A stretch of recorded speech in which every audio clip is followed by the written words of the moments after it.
Hi, everyone. Today is January 19, 2022. I want to share a story with you about a couple, and their names were Bruce and Ann. Bruce and Ann lived in New York, and they were married for about 20 years. They actually got married later in life. Ann worked for the New York school system as a school principal, and she had been there forever. She started working there when she was in her 20s. When she started working there, she was given a packet of papers. We would call that onboarding today, I think. And the packet of papers included something called a beneficiary form. And what happened was, at the time, she was in her 20s, she put her beneficiaries as her mother, her aunt, and her sister. Unfortunately, Anne died suddenly, and she had about close to $1 million in her pension, a hefty amount. Now, her husband, Bruce, was expecting to inherit her pension because, hey, they were married. And they weren't just newly married, they were married for 20 years at the time when she passed away. And what he learned was that was not going to inherit the money. This case actually went to the Supreme Court. Bruce was fighting to get his wife's pension, but there was a glitch. And the glitch was that when she passed away, she had those three beneficiaries. Well, her mother had since passed, but her sister was still alive.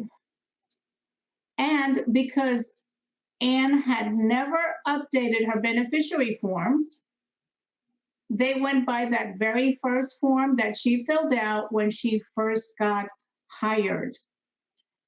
And her sister was the one that was in line to inherit her almost $1 million pension. Now, Bruce took this case up to the Supreme Court, and the Supreme Court ruled in favor of the sister simply because of that beneficiary form. So Bruce did not get a cent of his wife's pension, and his sister-in-law was not interested in the least in sharing any of that inheritance with her brother-in-law. And you could actually read about this particular case. It happened in 2005, and it was written up about in the New York Post. I believe if you Google pension pickle, you'll find that article. So the moral of the story is, it is so very important to keep beneficiary forms up to date. You know, it's one of those things that we just don't think about, and years pass and decades pass, and we never just don't give it any thought. But we do know that over the course of decades, people get divorced, people get remarried, people have children and grandchildren.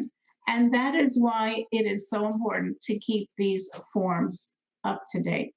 Now, even if she had indicated in her will that she wanted her husband to get her pension account, that wouldn't do it, because beneficiary forms trump wills. So don't miss this, very important. Please update your beneficiary forms and make sure that the person that you have listed, or the persons you have listed on your beneficiary forms, are still the people in your life that you want to make sure will inherit your money. Otherwise, your wishes will not come true.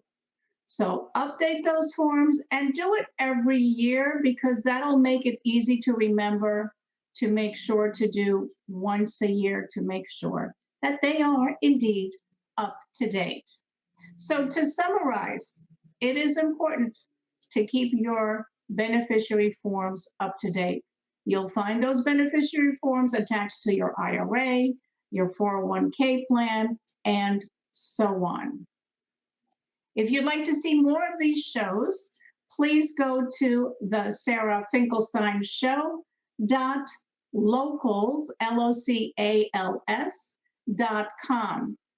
And if you have any questions, feel free to reach out to me at 561-302-5760 for a customized conversation particular to your situation. And I look forward to seeing you tomorrow.